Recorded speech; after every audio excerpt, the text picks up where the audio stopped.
everyone. This is going to be a short lecture about the history of child development. So I just wanted to take a few minutes to sort of orient you to the field of child development and what its origins are.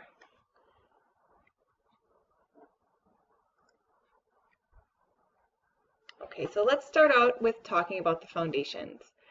Child development is a science that's only about a century old, so it's relatively new compared to biology or chemistry, which are several hundred years old. As well as the concept of childhood, it's also only about a century old, so that's kind of new as well. Before, people used to think of children as sort of mini adults and just sort of underdeveloped and didn't really think about childhood as its own discrete stage of life. So that's kind of changed now. Now we think about childhood differently. We treasure children. Children are much more valued in society now.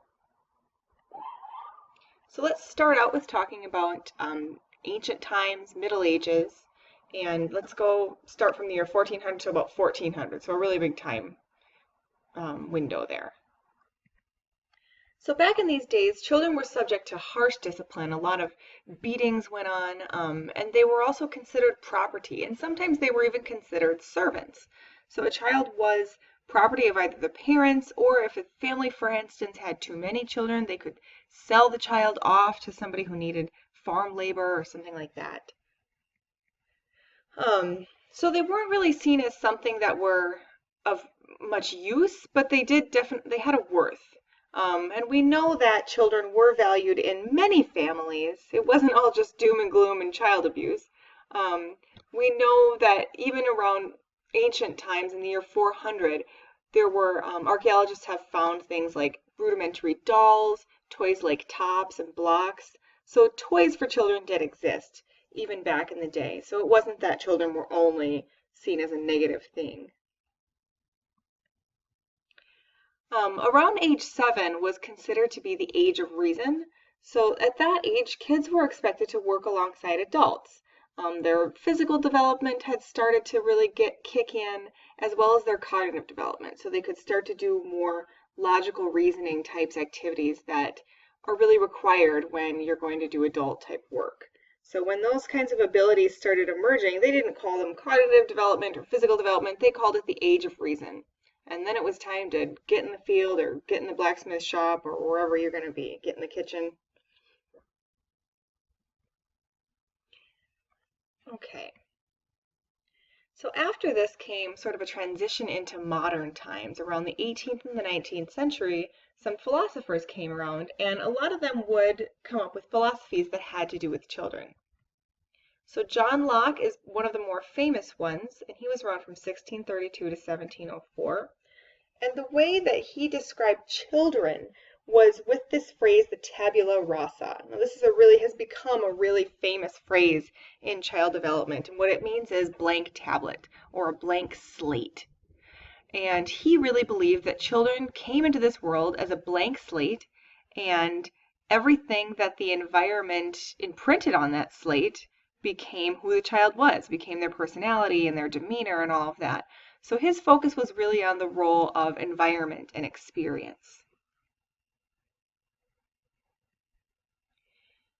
And after Locke came Rousseau.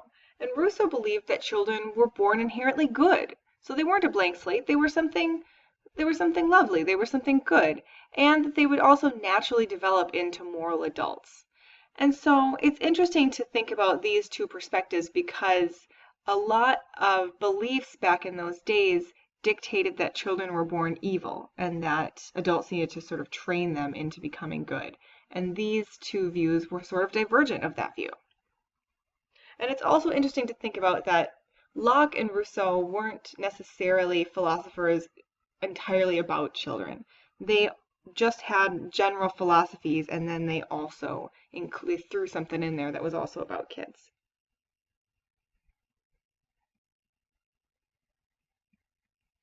So let's talk the Industrial Revolution.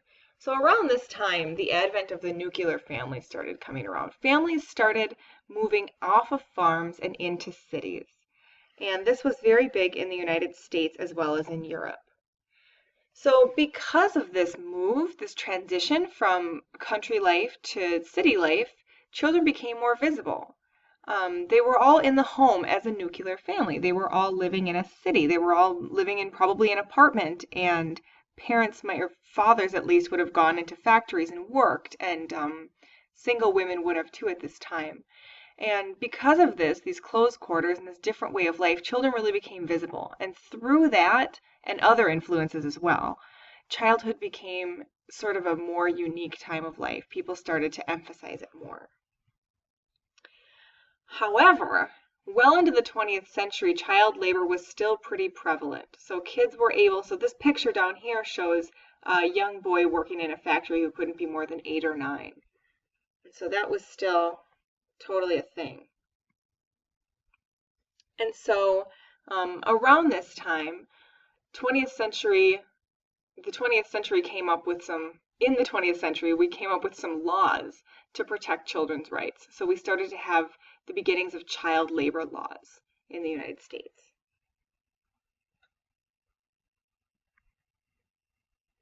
Okay, so let's talk about a couple of people who have sort of pioneered the study of child development. And I'm going to start with Darwin.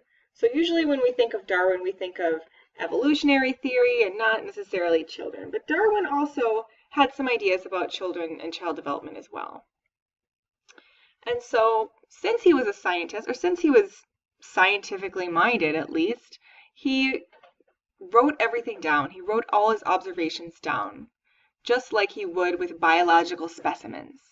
And his child was no different. So of his infant son, he kept a baby biography, writing down all the different things that the child did in order to make sort of scientific notations about the changes.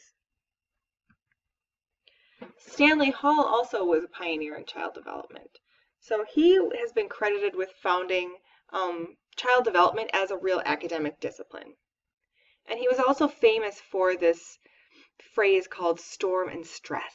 And this was how he described adolescence. So Stanley Hall really went in a little bit deeper and started defining more stages in child development beyond just childhood. He broke it down and said, hey, adolescence is its own thing. These aren't just adults who aren't yet developed. These are adolescents. This is a discrete phase of life. And Alfred Binet and Theodore Simon are known for developing the first standardized intelligence test. So the reason why they did this, these are two Frenchmen, and the reason why they developed an intelligence test is because they wanted to sort of classify kids in their academic ability, and they wanted to identify kids who might be at risk. And standardized tests are still used today, as well as intelligence tests are still used today.